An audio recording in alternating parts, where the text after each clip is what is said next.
57 years ago, a young teacher named Helen Marston vanished right inside her small apartment in Cambridgeport, disappearing without a trace and leaving her family in despair.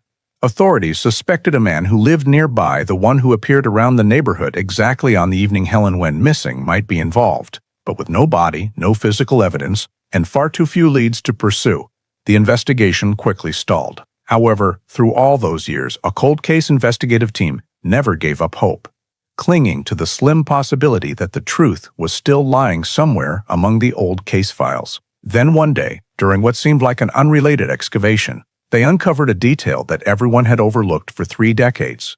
A detail powerful enough to change the entire case and shock everyone involved. Before we dive into this shocking story, let us know where you're watching from, and if you enjoy this video, don't forget to hit subscribe. Cambridgeport, Cambridge, Massachusetts in 1969 was a peaceful residential neighborhood right next to the Charles River, featuring characteristic New England 3-story brick row houses interspersed with small grocery stores, an elementary school, a church, and narrow streets where local residents had known each other for generations. Riverside Elementary School at the end of Franklin Street was where 27-year-old Helen Marston taught 2nd grade. She lived alone in a 2nd-floor apartment in a 3-story house on Pearl Street, just a few blocks from the school. Helen's daily routine was consistent: arriving at school by 7:30 a.m., classes ending at 3 p.m., staying to prepare lessons until around 5 times, then walking home, occasionally stopping at the small grocery store near the corner of Brookline Street to pick up supplies. On October 14, 1969, there was no sign of any change to this routine. In the morning, Helen graded papers before teaching. At lunchtime, she had a brief chat with a colleague about lesson plans. After school dismissal, she stayed in the teacher's office as usual. At 5:20 p.m., another teacher confirmed seeing Helen leave the school with her purse and a stack of lesson plans tucked under her right arm. She headed toward Putnam Street, the route she typically took to get home. The weather that day was chilly, with a light breeze and sparse foot traffic on the streets. Around 6:10 p.m., a neighbor living on the 1st floor of Helen's building saw her appear at the front door, unlock it, and go inside. This was the last confirmed sighting of Helen. Starting around 7:02 p.m., her family in Somerville called multiple times with no answer, which was quite unusual since Helen rarely turned off her phone ringer in the evening. By 8:30, her sister called again, but the phone just rang on. The family decided to drive over to Cambridgeport to check. When they arrived at the house around 9:15 p.m., they knocked on the 2nd-floor door, but received no response. The door was still locked, no lights were on inside, and there was no indication that Helen had just stepped out or left a note. After confirming with the 1st and 3rd-floor residents that no one had seen Helen since she returned home earlier in the evening, the family concluded that the situation had gone beyond a normal delay and officially called the Cambridge police at 9:42 p.m. to report her missing. Cambridge police received the report at 9:42 p.m. and dispatched a patrol unit to the Pearl Street address in less than 10 minutes. Upon arrival, the 2 officers met the family standing anxiously outside the 2nd-floor door, but observed no other immediate signs of emergency. After verifying identification in the last known sighting of Helen, they asked the family to step aside while they began the apartment check procedure. The front door was securely locked with no signs of forced entry or damage. The lock was intact, with no unusual scratches. One officer checked the rear of the building, the back door, and the stairs leading to the 2nd floor, noting the same condition: no signs of forced entry. Windows on both the front and back were closed and latched from the inside.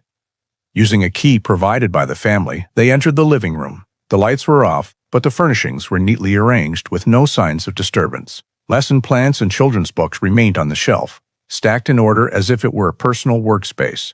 The kitchen showed no overturned or displaced items. The sink held one bowl and one glass that had been partially washed, with water streaks still wet, suggesting Helen may have been home not long before the family's arrival. In the bedroom, the bed was neatly made with no rumpled sheets or pillows. The closet was not ransacked. Police noted the positions of personal items, the alarm clock. The purse was not in the living room, though they could not yet confirm whether Helen had taken it with her. The bathroom was clean, towels hung in place, no water pooled on the floor.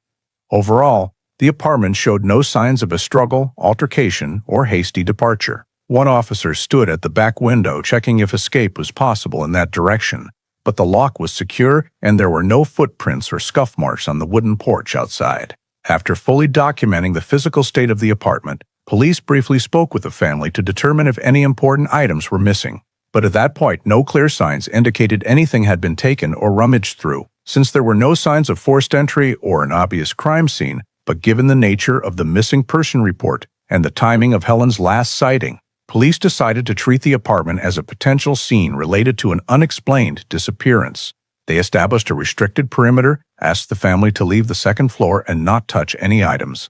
Crime scene tape was placed on the front and back doors of the apartment, along with a temporary no-entry notice for investigative purposes. Police prepared a report documenting the current condition and forwarded it to the on-duty division to assign a dedicated investigative team to handle it the following morning, marking the initial step in designating Helen's apartment as the official primary scene for a disappearance requiring clarification. The very next morning, the Cambridge PD's dedicated investigative team began reconstructing Helen's full timeline of activity in the final 24 hours to pinpoint exactly when she disappeared. Investigators went to Riverside Elementary School and worked with the principal and several teachers who had seen Helen on October 14.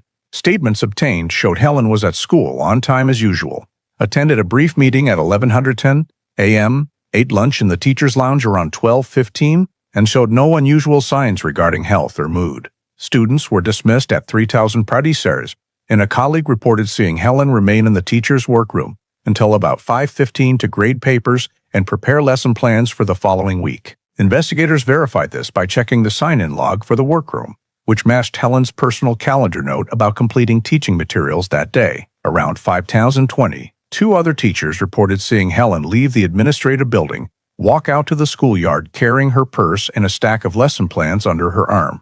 Heading toward Putnam Street, the route she frequently walked home. Her departure time was therefore fixed, between 5:18 and 5:22 p.m. The investigative team continued checking whether Helen had stopped at the grocery store on the corner of Brookline Street, as she sometimes did. The store owner confirmed not seeing Helen that afternoon, and no customers matching her description. This reinforced the likelihood she went straight home.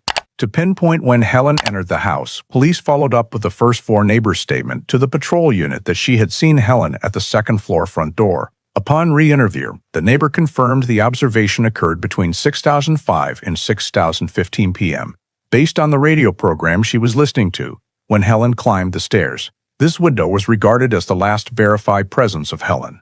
Next, investigators reviewed incoming and outgoing calls to and from Helen's phone number in the final 24 hours. Phone records showed no outgoing calls after 5:00 p.m. Incoming calls from family began at 7:04 p.m., continuing sporadically until 8:30, but none were answered, consistent with observations when the family later checked the apartment. From these established points, the team compiled the timeline.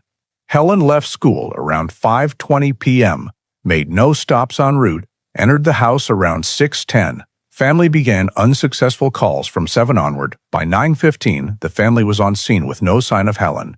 At 9:42, police were called. Thus, the window of Helen's disappearance was narrowed between 6:10 and 7 p.m., a short period, but sufficient for an incident to occur while she was inside the house or shortly after returning. This became the initial basis for the investigative team to prioritize directions and subsequent steps. On the same day they completed the timeline, the investigative team proceeded with the next step, gathering information from residents around the Pearl Street area, focusing within a roughly 300-meter radius of Helen's apartment to identify any unusual activity during the 6:10 to 7 p.m. window on October 14. Investigators divided into 3 groups, knocking on doors house by house, explaining the purpose of information collection, and asking standardized questions about observed activity that evening. Appearances of strangers, unfamiliar vehicles, and unusual sounds. At homes immediately adjacent to Helen's building, most residents had no noteworthy information beyond not seeing Helen that evening. However, one resident 2 houses south reported that around 6:30 p.m., she saw a dark green car parked close to the curb beside the row of houses about 20 meters from Helen's back door. She described it as a mid-sized sedan, late 1950s or early 1960s model, dark paint with no distinctive features. She noted the car did not belong to any local resident, though she did not see the driver. This report was recorded and prioritized because it aligned with the time frame under scrutiny. Another resident on the first floor of the adjacent building reported hearing what sounded like a car door closing around 6:40 p.m., followed by an engine starting and a vehicle driving away quickly. Due to rush hour timing, this resident did not pay much attention, but noted the sound came from the rear of the row houses toward a narrow alley leading to Franklin Street. This was a plausible exit route for someone wanting to leave the area without passing the busier front of Pearl Street. When expanding interviews eastward, a young man on the third floor of an apartment 2 blocks opposite stated that before full dark, he saw a man standing next to a dark-colored car near the turn onto Brookline Street. He could not observe details due to distance and low light, but the general description of the car matched the earlier dark green sedan report. Beyond vehicle information, some residents mentioned occasional sounds between 6:20 and 6:45 footsteps running on the back walkway, something lightly hitting a metal railing, an engine starting and departing the area. These descriptions were fragmented and unconfirmed, but when placed against the time Helen was in the apartment, they became important data for determining whether unusual entry or exit activity occurred in the rear space. Investigators compiled all information collected that day, using a neighborhood map as the base, marking each report's location and corresponding time. When arranged chronologically, a preliminary pattern emerged. An unfamiliar vehicle appeared near Helen's apartment around 6:30. A man was seen next to a similarly described car 2 blocks away around the same time. Car door closing and engine departure sounds occurred about 10 to 15 minutes later. The likely exit route was through the alley to Franklin Street, then to smaller, less trafficked streets to avoid attention. Cross-referencing these reports helped investigators sketch a plausible movement axis if a suspicious vehicle played a role in Helen's disappearance. Although no direct evidence yet confirmed any connection, the matching descriptions of timing, color, and activity locations made the dark green sedan a factor requiring closer examination in the next information filtering phase. The morning after completing the neighborhood canvass, the investigative team launched an expanded search to determine Helen's possible movements after being seen entering the house. The Cambridge PD K9 unit was deployed to the Pearl Street apartment, using several of Helen's personal items to obtain her scent. The tracking dogs were led through the stairwell, hallway, and living room. Initial reactions showed Helen's scent still strong inside the rooms but fading as they approached the back door. Once in the shared rear yard, the K9 continued tracking along the concrete walkway extending to the wooden fence at the back. At the end of this walkway, the scent abruptly dropped sharply with no indication of continuation in any consistent direction, leading to the hypothesis that if Helen left via the back, she may have been placed into a waiting vehicle or forced to move in a way that left no ground scent trail. The loss of scent at the rear yard's end was clearly documented in the report and became a key reference point for subsequent searches. From this position, the search team expanded to the Charles River area, less than 400 meters in a straight line from Helen's home and a plausible escape route if someone removed a victim from the neighborhood. The search force split into 2 groups, one along Memorial Drive toward the BU Bridge, the other checking the riverfront section near Cambridgeport.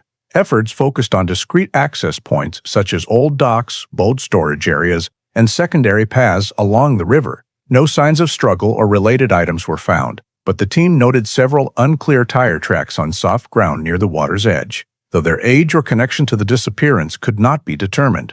After sweeping the riverfront, investigators shifted to Fresh Pond, a large park area with trails and spacious parking lots where an unfamiliar vehicle could stop unnoticed. From midday into the afternoon, the search team swept trail segments, checking dirt paths leading deeper into wooded areas. On a side trail at the western edge, an officer spotted a small red object under dry leaves near a tree base.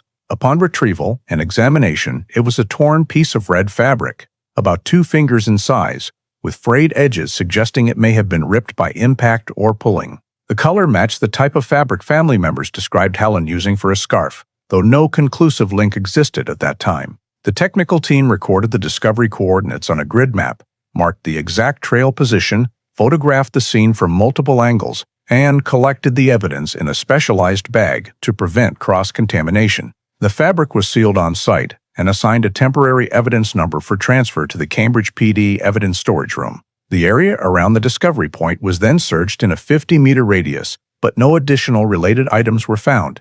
When compiling the day's checkpoints, the team created a diagram of swept areas, including Pearl Street, the rear exit path, Charles River waterfront, and Fresh Pond. The K9, losing the trail at the backyard, combined with the potential evidence at Fresh Pond, created a loose linkage between the victim's last known location and a possible route for removing her from the residential area. All data collected was entered into the expanded search log for further evaluation. In the next phase of the investigation, Cambridge PD began compiling an initial suspect list based on all data gathered during the first 2 days, including Helen's timeline, residence location, work commute, workplace environment, and regular social contacts. This list included 12 individuals with close contact or potential presence during the afternoon to evening period of October 14. The first group consisted of work-related individuals, 3 colleagues who had met and interacted with Helen that day, including 1 male teacher who shared the workroom in the afternoon and 2 female teachers who stayed to prepare lessons until nearly 5 town. The second group was neighborhood residents, 2 neighbors in the same building, 1 who regularly saw Helen in the hallway, and 1 who occasionally chatted with her in the backyard. The third group included social acquaintances or recent contacts, such as a friend who had visited the apartment the previous week, and a grocery store employee Helen frequented. The fourth group comprised 3 men who had attended community events at the school, one of whom had a minor dispute with Helen over event registration for her class. The final individual was Charles Forrester, living 4 blocks from Helen's home, who had encountered her a few times at neighborhood activities but had no close relationship. Forrester's name appeared on the list due to resident reports of seeing him walking around Pearl Street in recent weeks. After identifying the 12 individuals, investigators collected basic personal information, including age, occupation, residence, vehicle status, October 14 schedule, and corresponding time locations. This data was compared against Helen's timeline and neighbor-provided time points. For the colleague group, all 3 had solid alibis during the 6:10 to 7:00 p.m. window. 1 was home with family, 1 attended an evening class at Harvard Extension School, and 1 was shopping in central Cambridge with a receipt matching the time. The 2 building neighbors were immediately cleared after verification that both were at their workplaces until after 7:00 a.m. and had no reason to be in the backyard during Helen's disappearance window. The grocery store employee did not see Helen that afternoon and had witnesses confirming he worked at the store until 9:00 p.m. The friend who visited the apartment the previous week was verified to be in Somerville that evening with multiple witnesses. Of the 3 men tied to school community activities, 2 had firm alibis. 1 worked an evening shift at a Watertown factory, the other attended a union meeting with many confirmations. The third had no close connection to Helen beyond the minor dispute and also had a full schedule at home with multiple family members. After screening these 11 individuals, only Charles Forrester remained without a clear alibi for the 6:10 to 7 p.m. period. Forrester stated he was just walking around the neighborhood during that time and could not recall exact timings.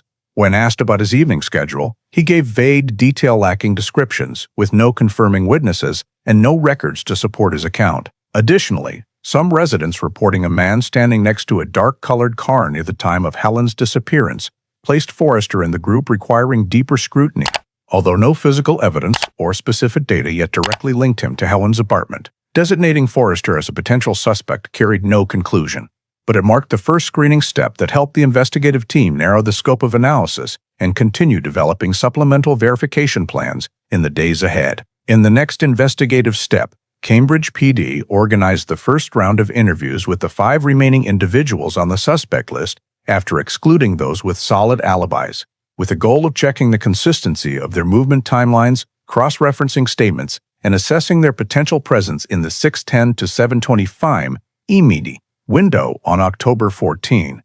For the 2 individuals with social connections to Helen but without absolute alibis, investigators conducted interviews at the station. Both provided seemingly reasonable schedule descriptions.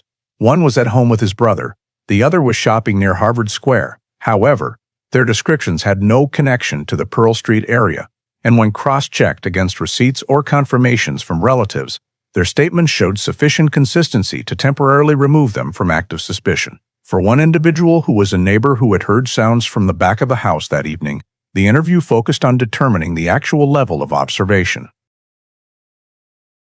This person emphasized that she did not directly see Helen or anyone involved, only noting sounds similar to a car door closing and an engine starting.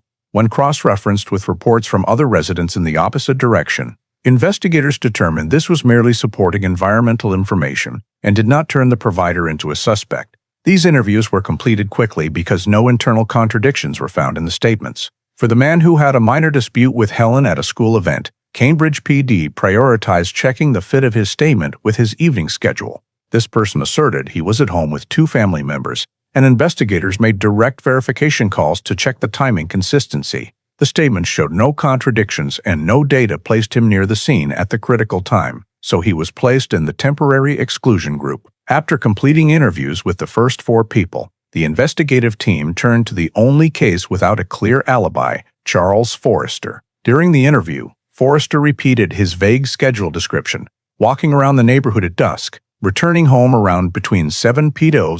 between 7:30, without remembering the exact route taken. When asked for specific details, Forrester could not provide any verifiable landmarks, people met along the way, or items purchased.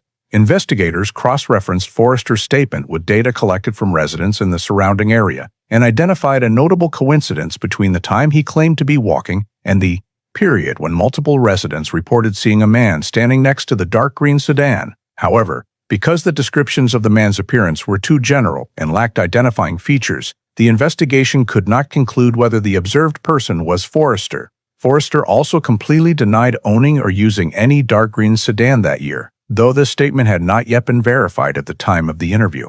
Beyond the vagueness about timing, he offered no directly contradictory statements that could be considered evidence against him. After concluding the first round of interviews, Cambridge PD prepared a summary report. None of the checked suspects had physical evidence or direct statements linking them to Helen's disappearance. The timelines of most individuals matched their reported activities, and no one appeared in the Pearl Street area between 6:10 and 700 except Forrester, the only one without alibi evidence. However, because the information about the dark green sedan was only witness statements and had not been corroborated by physical evidence, and because no proof showed Forrester was present in the area behind Helen's house at the critical time, the investigative team concluded that inconsistencies in Forrester's statement were noteworthy but not sufficient to expand the scope of the investigation or designate him as an official suspect. For the time being, none of the 5 interviewed individuals had evidence directly linking them to Helen at the time of her disappearance, leaving the case file still lacking a crucial connecting element to move forward. Based on information from multiple residents about the appearance of a dark green sedan during the time frame coinciding with Helen's disappearance, Cambridge PD launched a specialized investigative step focused on the suspect vehicle. The investigative team began by compiling a list of all dark green sedans registered in Cambridgeport and surrounding areas, including those registered in Somerville and Central Square, but that frequently passed through the Pearl Street area. The city's 1969 vehicle registration records showed a total of 47 dark green sedans in circulation within a 2-mile radius of the disappearance location. This list was narrowed to 31 vehicles after eliminating those belonging to transport businesses or taxis that did not match the witness description of a car parked quietly at the curb.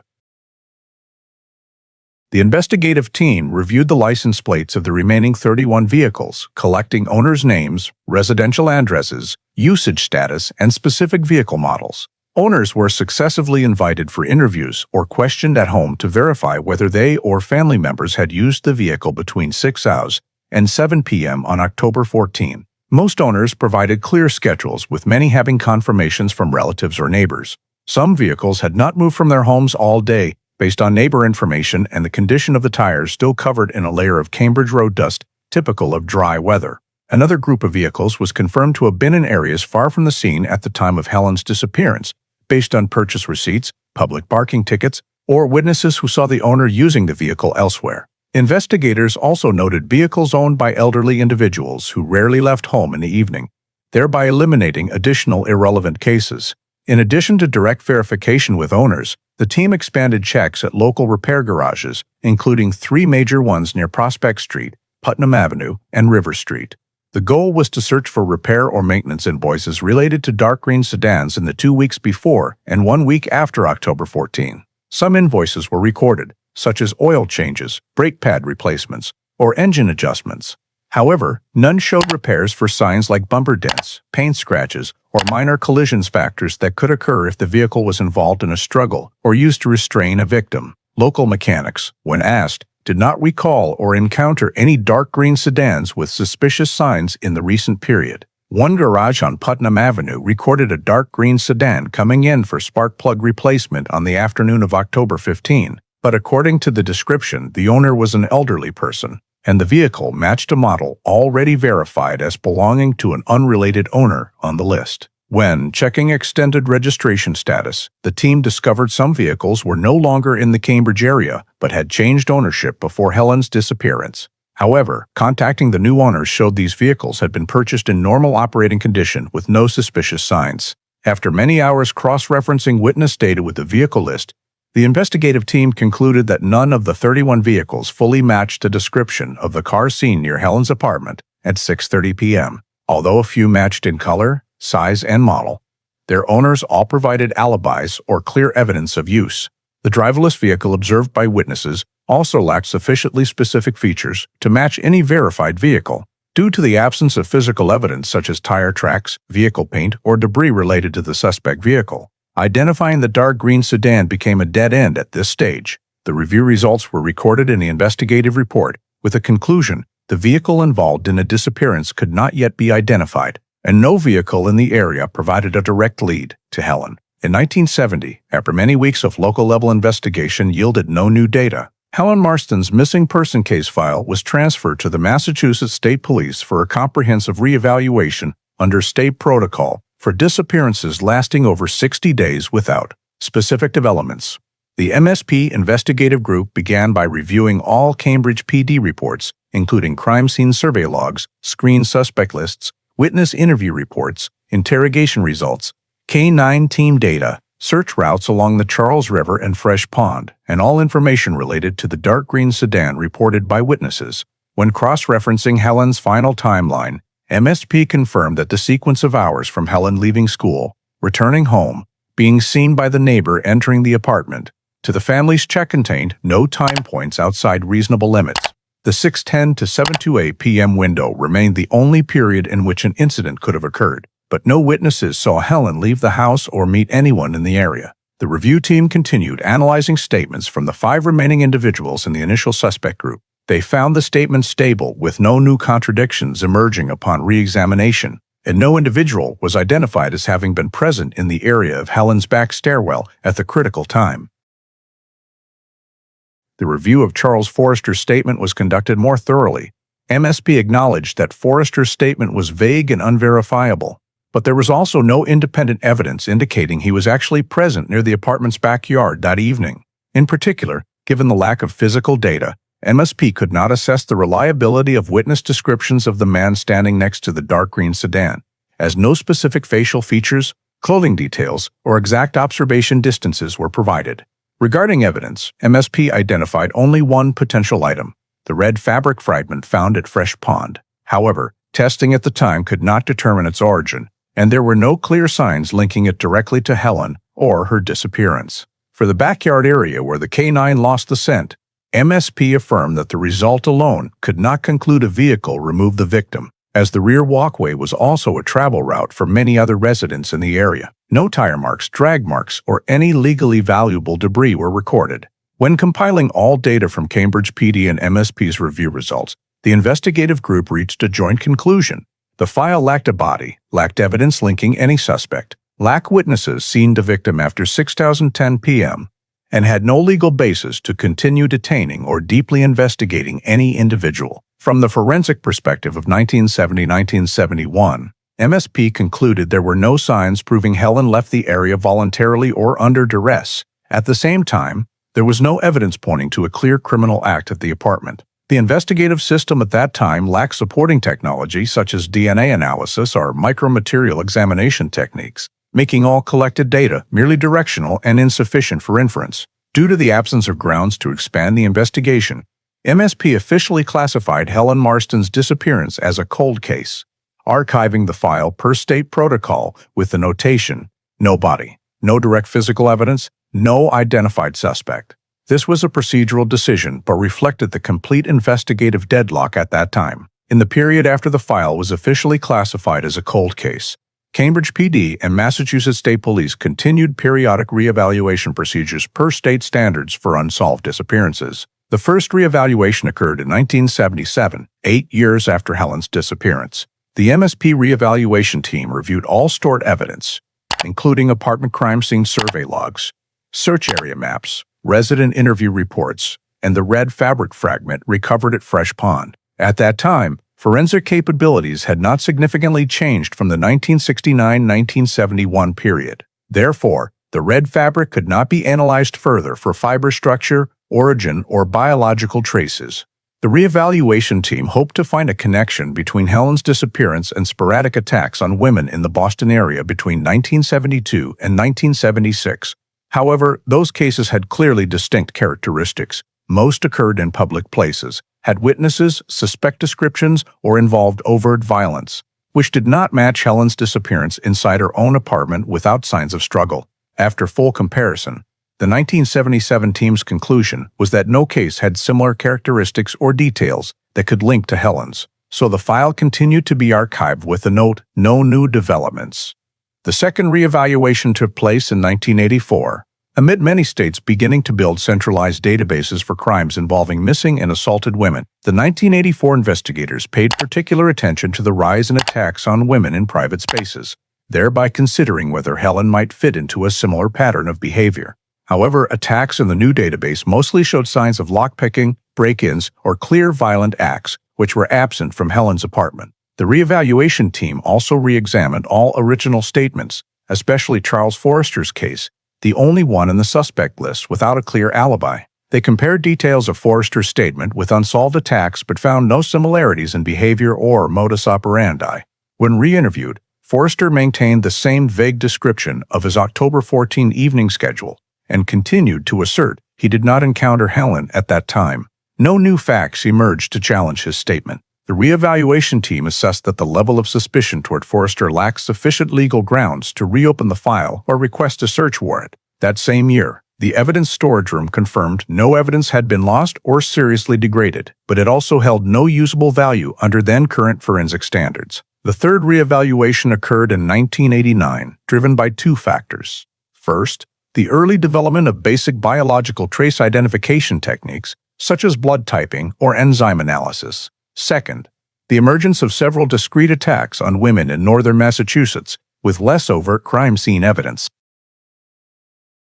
The 1989 investigative team considered whether new identification techniques could be applied to the red fabric fragment recovered at Fresh Pond, but simple enzyme analysis could not be performed if the sample was too old, degraded, or lacked intact biological traces. Physical examination yielded no new results, no hair, cells, or easily identifiable traces. The re-evaluation team once again checked records of men living in the Cambridgeport area in the late 1960s, especially those with subsequent violent records after 1970. In this list, Forrester continued to appear due to some minor neighborhood incidents, though none were criminal in nature or matched an abduction pattern. Resident information checks in the late 1980s also showed no evidence that Forrester owned or had ever owned a green sedan matching the 1969 witness description. When cross-referencing newly recorded attacks in the 1980s, no signs indicated perpetrators of those cases had operated in Cambridgeport or had any connection to Helen's travel routes. The reevaluation team reached the third conclusion that all available information could not form a sufficient chain of events to restart the investigation. Helen Marston's disappearance file continued to be archived in its original state, remaining on the list of cold cases with no openings and unable to conclude any hypothesis, whether voluntary departure, coercion, or attack, leading to death, due to the complete absence of a body, linking evidence, or direct witnesses throughout the 2 decades since her disappearance. In May 1998, nearly 3 decades after Helen Marston's disappearance file was classified as a cold case, a crew from the Massachusetts Department of Transportation conducting an expansion of a service road on the edge of Sudbury State Forest in Middlesex County discovered an unusual structure in the open soil layer. As the excavator cleared the surface soil, a worker noticed white bone fragments mixed in the damp earth and immediately requested a halt to construction. The site supervisor notified local police, and within an hour, a 50-meter radius around the discovery point was cordoned off per protocol for protecting a potential human remains scene. Police forces combined with the state forensic unit set up protective tents, established a positioning grid, and began layered soil surveying. When manually excavating with specialized tools, they successfully recovered multiple loose bone fragments including ribs, femurs, and arm bones, all in a state of decomposition consistent with long-term burial. When expanding to an area about 1.2 meters from the initial point, a significant find emerged. The left arm bone of the skeleton still had a metal handcuff attached, heavily rusted but with its hinge structure still recognizable. After preliminary cleaning at the scene, technicians noted a faint but readable Smith & Wesson embossed mark, indicating this handcuff belonged to a police-issue model common in the 1960s. The presence of a handcuff still locked around the deceased's wrist immediately raised the case's suspicion level, forcing investigators to treat the scene as a concealed body site related to criminal activity. While continuing to expand the excavation area, the forensic team found another piece of evidence: a small, decayed, heavily soil-stained red fabric fragment, located at a depth of about 20 centimeters below the surface and 70 centimeters from the arm bone position. The size and fiber material matched the description of the fragment found in 1969 at Fresh Pond during the Helen search. Although it could not be immediately confirmed at the scene that the two fragments were directly related, the coincidence in color and fiber characteristics was noteworthy to the investigative team. The entire area was further excavated to an additional 3-meter radius and 40 centimeters depth to ensure no bones or additional evidence were missed. The bone fragments were carefully collected, classified by relative position, and labeled according to the scene coordinate grid. The handcuff was removed intact, placed in a clear plastic evidence box, avoiding direct force contact to preserve any remaining traces. At the same time, soil samples around the bone positions and beneath the handcuff layer were collected for later analysis of burial environment and decomposition timing. When the excavation was completed, police determined that the Sudbury State Forest area was not a natural or random burial site, as the dense forest terrain and distance from residential areas made the presence of remains with attached handcuffs unlikely to be coincidental. Due to the evidence characteristics matching handcuff models used by various law enforcement agencies in Massachusetts during the 1960s, the investigative team sealed all new evidence per 1998 modern protocols and transferred it to the State Forensic Lab in Boston. The large bones, small bones, red fabric fragment, soil samples, and handcuff were each assigned unique codes and placed in optimal preservation boxes to avoid environmental impact during transport. The discovery of the skeletal remains with the handcuff attached to the arm bone was immediately entered into a special report and forwarded to MSIU for evaluation of connections to historical missing persons files, including Helen Marston's case, which had remained unresolved for nearly 30 years with no progress since the last reevaluation in 1989.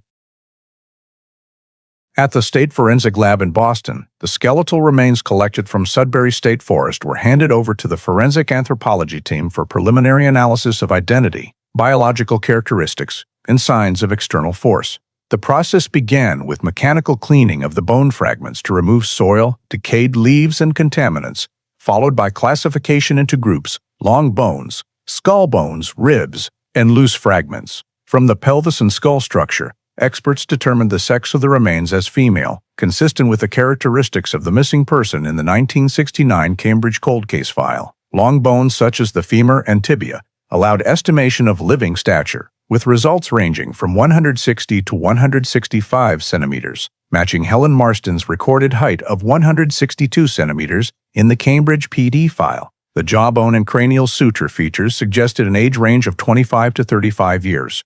Fully consistent with Helen's age of 27 at the time of her disappearance.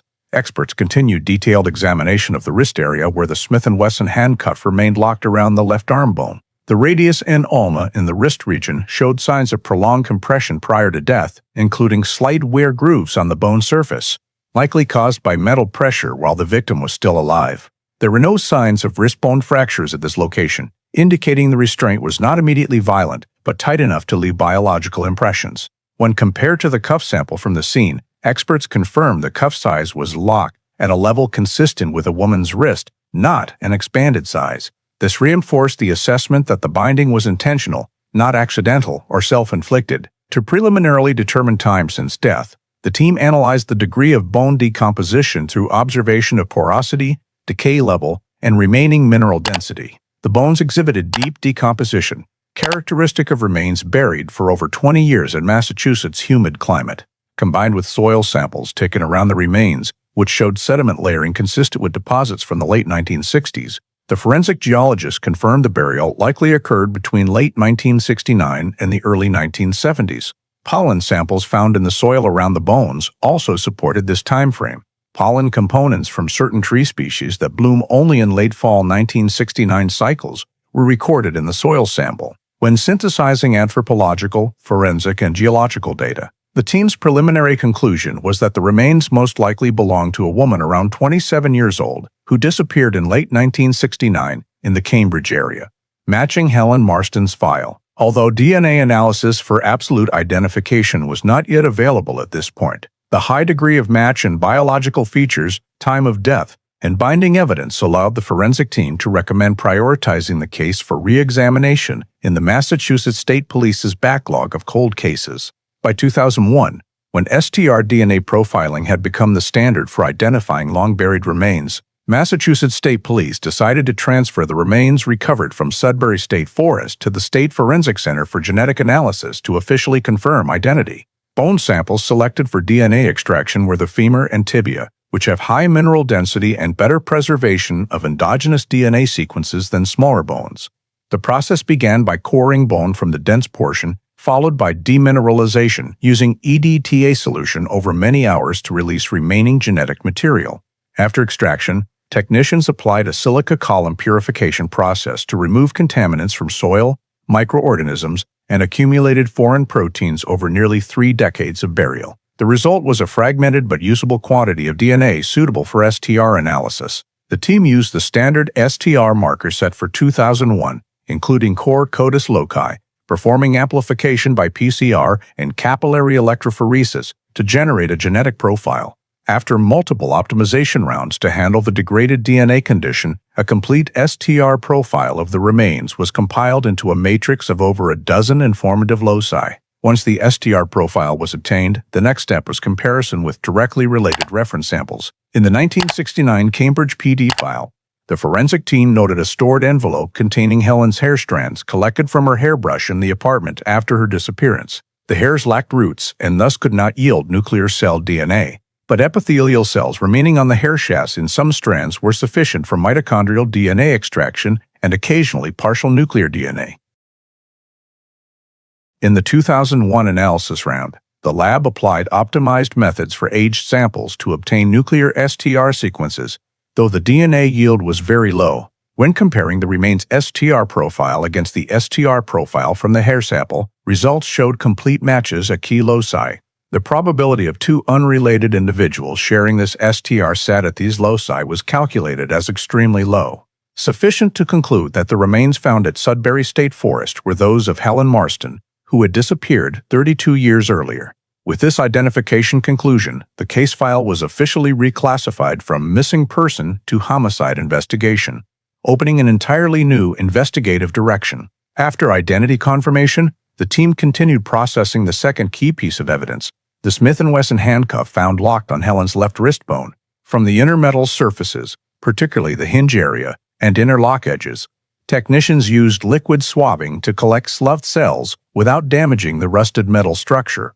Due to high degradation, the sample yield was minimal and heavily contaminated, requiring multiple purification extractions. Once usable DNA was obtained, the team performed STR analysis similar to that on the remains. The resulting genetic profile showed 2 sets of markers, one matching Helen's DNA and a second set that did not match the victim and clearly belonged to another individual. Although the second individual's STR profile was slightly fragmented and complete only at certain loci, the available markers were sufficient for identification when compared against broader databases.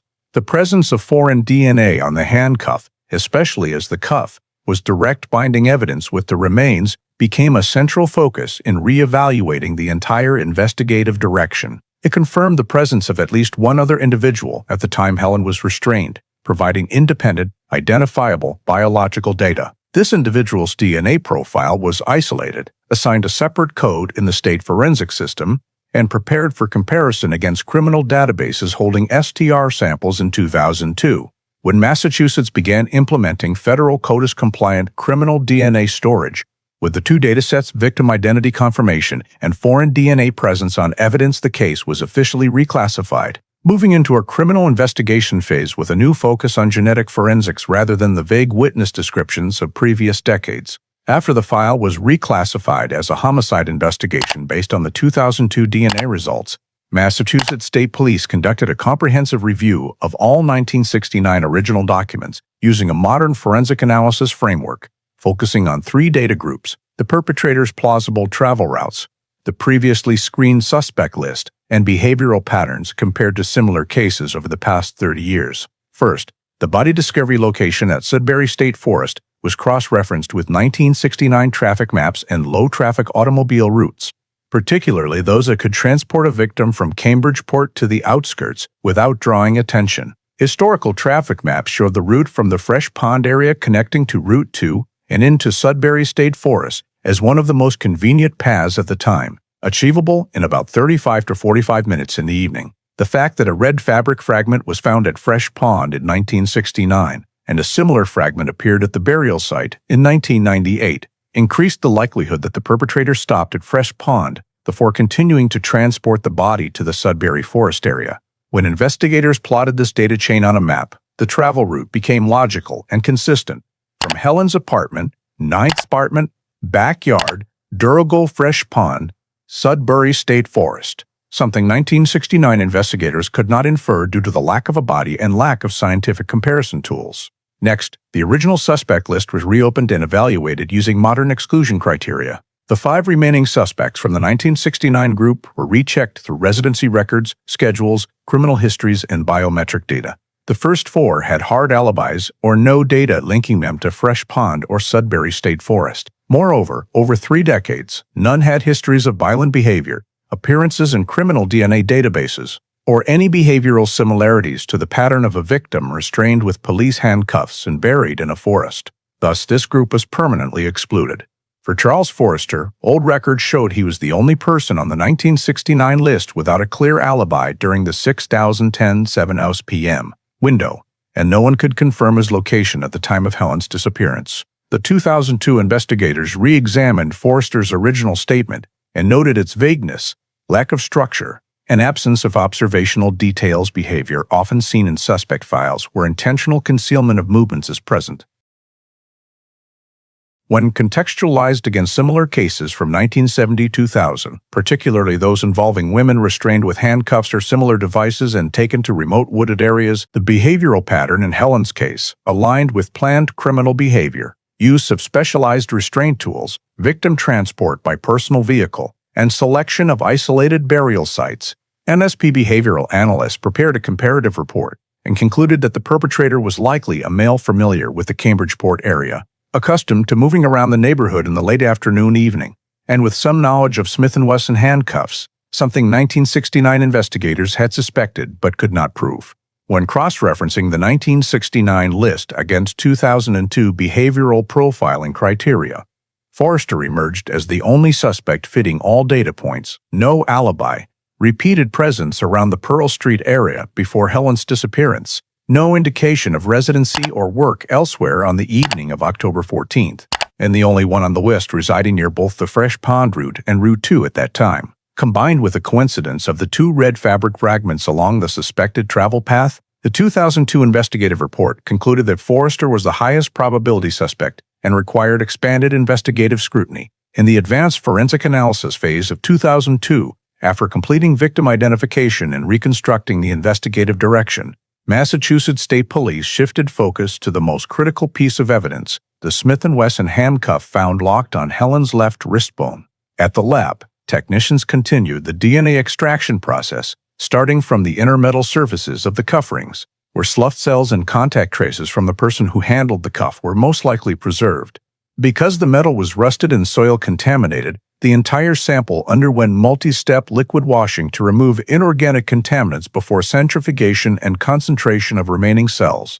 After processing, the lab obtained a very low but usable DNA quantity, divided into 2 marker sets, one matching the victim's previously identified DNA, and the remainder foreign DNA likely from the person who operated the handcuff. This foreign DNA sample was amplified by PCR using the 2002 standard CO Disastor indicators, including high identification value loci such as D3, S1358, VWA, FGA, D18S51, and D21S11.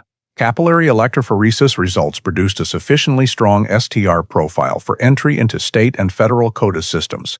although some loci were degraded due to the sample's age. When the DNA sample was entered into the Massachusetts CODIS system, the database returned a match.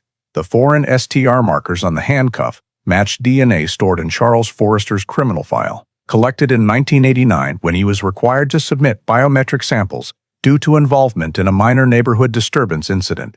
Though the matter was small and did not lead to criminal charges, the DNA sample was retained under newly enacted regulations at the time. When comparing the two STR datasets, one from the cuff sample, one from the 1989 file, results matched across all available loci, with the random match probability assessed as extremely low per forensic statistical calculations.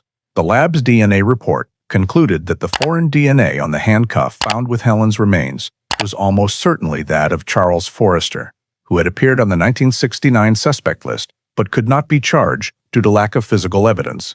This DNA confirmation immediately transformed the entire case. For the first time, biological evidence directly linked an individual to the victim's binding evidence. In the investigative log MSP recorded, DNA evidence on the handcuff serves as central proof, establishing Charles Forrester's presence at the time the victim was restrained. This was a pivotal turning point that previous generations of investigators could not achieve with the limited forensic techniques of the 1960s-80s. With this result, Forrester was no longer merely a hypothetical suspect based on vague lack of alibi. He became the only individual with direct evidence tied to the act of restraining Helen, paving the way for the next step in a criminal investigative process. After the handcuff DNA results identified Charles Forrester as the person who handled the evidence directly attached to the victim, Massachusetts State Police launched a supplemental investigative phase focused entirely on reconstructing Forrester's schedule, movements, and behavioral pattern in 1969 to strengthen the basis for an arrest warrant. Initially, the team reviewed residency records, employment files, and statements obtained in 1969 to determine Forrester's location on the day Helen disappeared. Documents showed that at the time, Forrester lived 4 blocks from Helen's apartment, in the area bordering Cambridgeport and Riverside. His 1969 work records indicated he was assigned morning shifts ending around 3 p.m., with no night duty scheduled and no one able to confirm his presence at home during the 6-7 p.m. window. When comparing 1969 residency data with 2002 maps, the team determined Forrester's home location lay directly on one of the plausible routes where witnesses reported seeing a man standing next to a green sedan on the evening of Helen's disappearance. This placed Forrester in the key movement and contact zone just before the crime occurred. Next, the team reopened motor vehicle records from the 1960s to verify whether Forrester had owned or used a vehicle matching the green sedan description. Although 1969 records did not clearly preserve this information, MSP re-examined state registration data and found a 1968 entry showing Forrester as the registered owner of a dark green 1959 Ford sedan. This vehicle did not appear in the 1969 review list because it had been sold to a new owner several months before Helen's disappearance. But supplemental records indicated Forrester retained use of the vehicle in late 1968, early 1969, due to an installment sale agreement. When cross-referenced against witness descriptions of the green car older style, mid-sized the team assessed a very high degree of match. Simultaneously, MSP continued comparing the behavioral pattern evidenced by the physical evidence and crime context against historical crime files in state and federal records. Between 1970 and 1990, several crimes involved restraining victims with handcuffs or similar control devices. When analyzing common features, perpetrator approaching the victim at their residence or familiar area, using handcuffs to quickly neutralize resistance, transporting the victim by personal vehicle, selecting remote locations for subsequent stages, the MSP found Helen's case pattern compatible with highly premeditated criminal behavior, often perpetrated by someone with social or community-level familiarity with the victim, though not necessarily deep personal ties. Behavioral experts also noted the key point. Use of Smith & Wesson handcuffs indicated the perpetrator had knowledge of or access to handcuffs beyond typical civilian market sources in the 1960s. When cross-referenced with information that Forrester collected security items and was frequently seen carrying handcuffs as a personal item, information obtained from former neighbors and acquaintances. From that era, the connection grew clearer. The team continued re-interviewing individuals who lived near Forrester in 1969. Some witnesses had seen Forrester driving the green sedan around Cambridgeport in the evenings. Another witness described encountering Forrester at the Fresh Pond entrance in the time frame after 6:30 p.m., a few weeks before Helen's disappearance. These statements previously lacked deductional value, but when aligned with a reconstructed travel route in 2002, they became crucial pieces in the behavioral chain. When synthesizing the fax DNA match on the handcuff, Forrester's presence in the key area at the time of Helen's disappearance, history of owning a matching green sedan per witness description, behavioral pattern consistent with calculated restraint crimes, and complete absence of alibi, the investigative team concluded that a sufficiently strong chain of inference had formed to seek an arrest warrant from the court. The 2002 summary report explicitly stated that Forrester was the only individual with direct, indirect, and biological links to the case, providing the legal foundation for subsequent criminal prosecution. In the phase preparing for arrest, Massachusetts State Police compiled all forensic data, statements, schedules, and supplemental investigative results to construct a strategic interrogation question set tailored specifically for Charles Forrester, with emphasis on re-examining his behavior, movements, and connection to evidence now confirmed by DNA. The interrogation file was divided into 3 content groups: his 1969 statement and its vague points, history of vehicle ownership and travel through relevant areas, and biological evidence on the Smith & Wesson handcuff found with Helen's remains. In September 2002, MSP summoned Forrester for an interview framed as support for the cold case investigation. In the initial phase, investigators asked Forrester to repeat his full schedule for October 14, 1969. Forrester reaffirmed that he was out walking around Cambridgeport that evening, but still could not describe specific routes, recall whom he met, where he stopped, or what time he left home. This continued to match his vague 1969 statement, but now conflicted with new facts: the presence of the green sedan in the area behind Helen's house, witnesses seeing a man matching the description next to the car near the time of Helen's disappearance, and Forrester living right along a plausible route to Fresh Pond. When investigators directly asked whether he had ever owned or had access to an older model dark green Ford sedan, Forrester denied it or said he didn't remember clearly, despite 1968 registration records clearly listing him as owner. This denial was recorded as a major inconsistency in the interview. In the next phase, MSP shifted to confronting Forrester's statement with modern forensic facts. Investigators presented behavioral analysis results.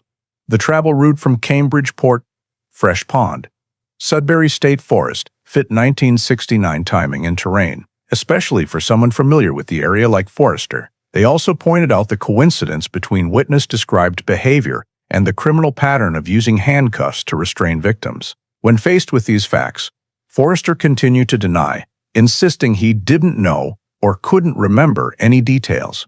At the decisive step, investigators introduced information about DNA testing from the handcuff, but did not immediately reveal the results.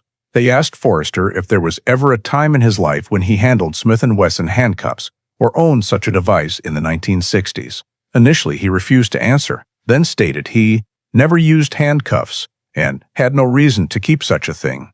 This was a critical detail because records showed he collected security items and had been seen by neighbors carrying handcuffs. When confronted directly, investigators informed him that foreign DNA recovered from the handcuff found with Helen's remains matched Forrester's DNA on file from 1989, with a near-zero random match probability. This information visibly rattled Forrester. He denied it, but could offer no reasonable explanation for his own DNA's presence on the binding evidence at the time of death. Investigators pressed, if you never saw Helen after that afternoon in 1969, why does your DNA appear on the handcuffs locked around her wrist? Forrester did not respond, instead requesting to end the session. After he left the interview room, MSP immediately finalized the legal report based on the evidence chain, direct DNA linked to Forrester with the evidence, contradictory statements, matching behavioral pattern, plausible travel route, coincidence with previously owned vehicle, and his status as the only person without an alibi during Helen's disappearance window. At the end of September 2002, MSP presented the file to Middlesex County Court seeking an arrest warrant for Charles Forrester on first-degree murder charges based on biological and behavioral evidence. The warrant was approved the same day. Immediately afterward, a joint task force of Cambridge PD and MSP executed the arrest of Forrester at his new residence in western Massachusetts. marking the official transition from cold case investigation to criminal prosecution. The trial of Charles Forrester at Middlesex County Superior Court began in early 2003, with the focus on presenting the entire chain of events spanning more than 3 decades from Helen Marston's disappearance in 1969 to the discovery of her remains in 1998 and the modern forensic results from 2001-2002 that confirmed the victim's identity and directly implicated the defendant. Before the jury, the prosecution began by reconstructing the initial sequence. Helen was seen entering her home on Pearl Street around 6:10 p.m., with no indication of leaving the apartment voluntarily.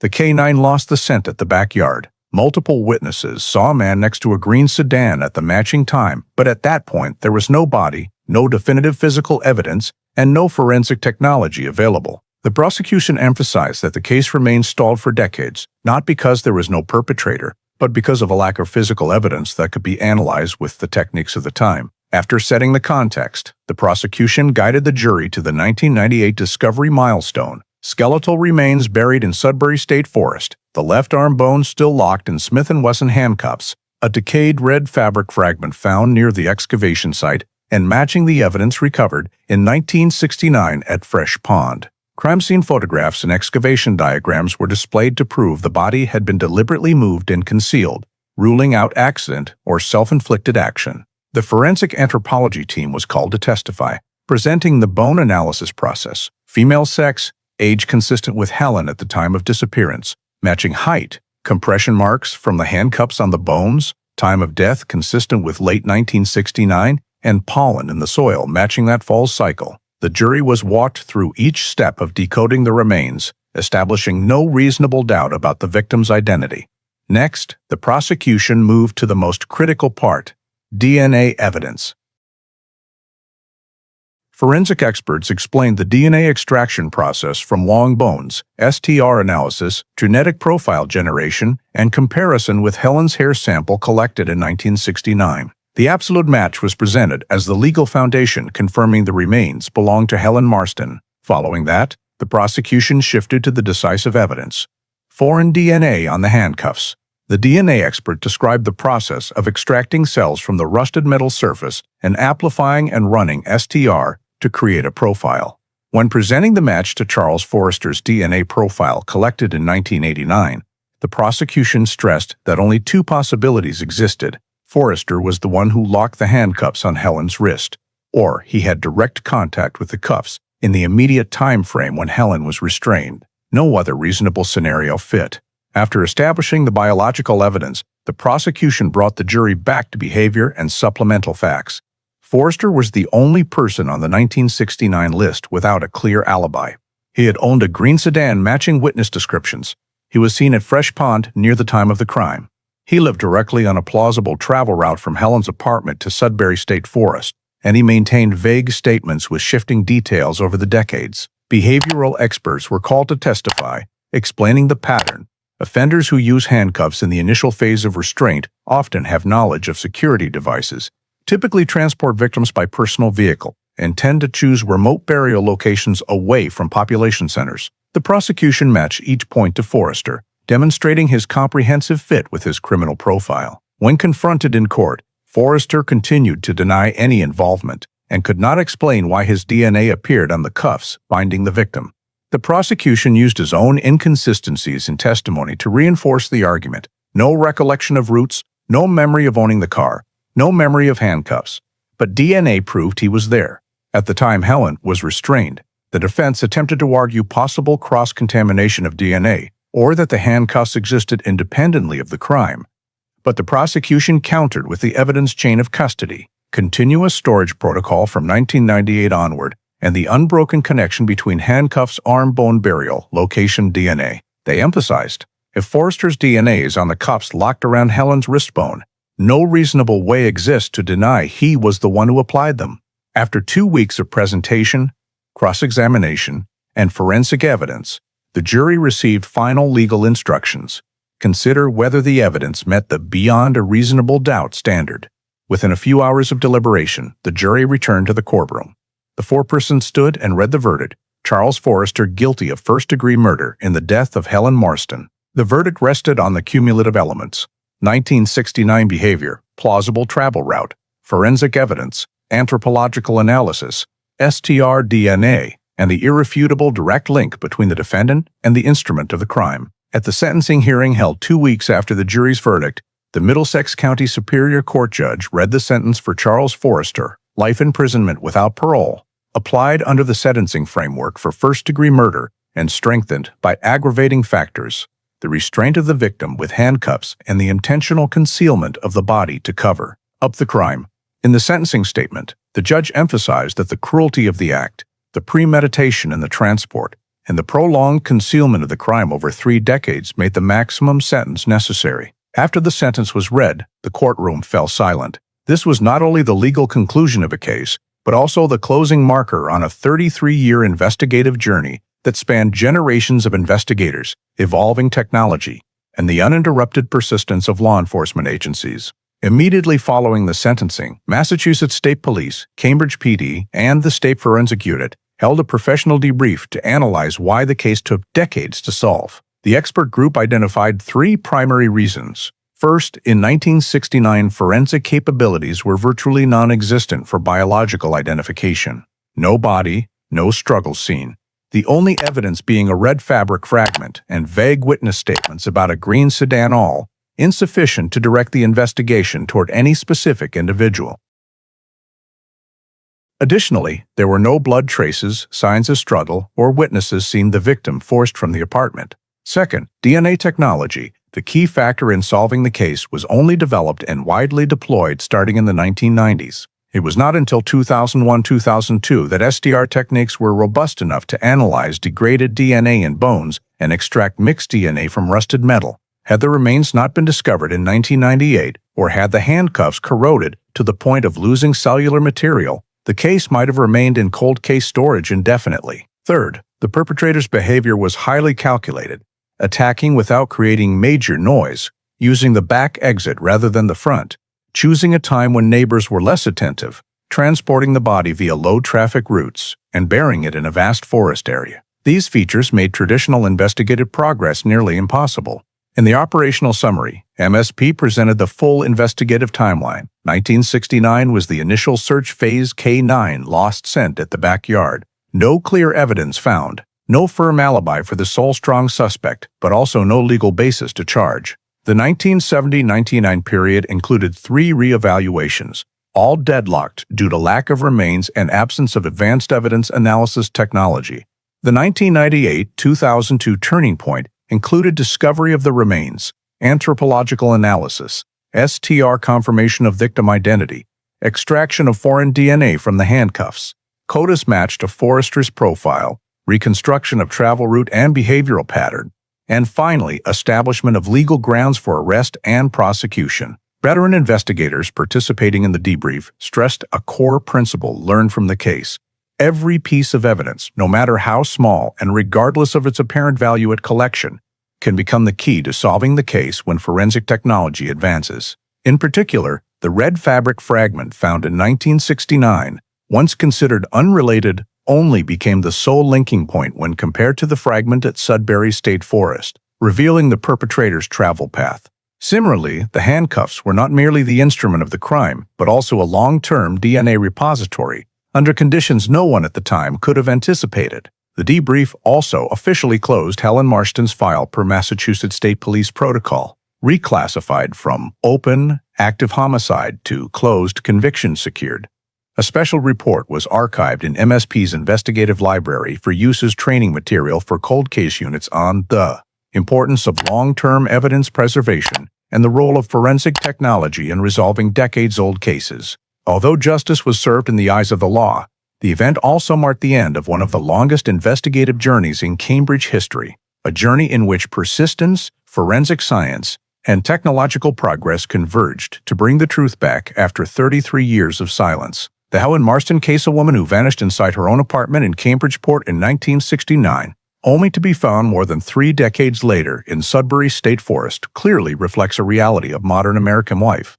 The quiet dangers that exist even in seemingly safe communities, and the importance of self-protection through small but essential habits. Helen did everything right. She returned home before dark, lived in a densely populated neighborhood, and maintained a regular schedule, yet in a roughly 50-minute window when no one was watching, her life took a tragic turn.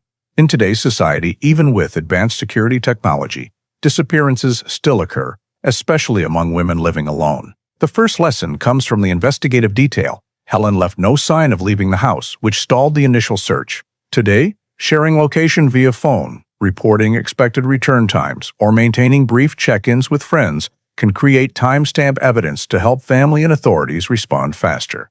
The second lesson comes from the persistence of the U.S. justice system. The rusted handcuffs found in 1998, seemingly useless, became the decisive evidence once DNA technology advanced in 2001-2002. This reminds us that justice may arrive late, but it does not necessarily disappear. Evidence preservation protocols, interagency cooperation, and scientific progress are proof of the value of persistence and long-term investment. The final lesson comes from the portrait of Charles Forrester, an ordinary neighbor, unremarkable, vaguely present in the 1969 file, but without enough evidence for deeper investigation at the time. That reminds us that danger sometimes does not wear an easily recognizable face. Vigilance, therefore, does not mean fear, but rather listening to intuition, reporting unusual behavior, and not overlooking small details that can save a life. Helen's case underscores that in modern American society, where freedom and safety are always prized, individual and community responsibility remains the foundation for preserving collective security. Thank you for following this journey of more than 3 decades in the pursuit of justice for Helen Marston. If you found this story meaningful, please hit subscribe to continue joining us. See you in the next video, where we explore more cold case mysteries unraveled by the power of science and human perseverance.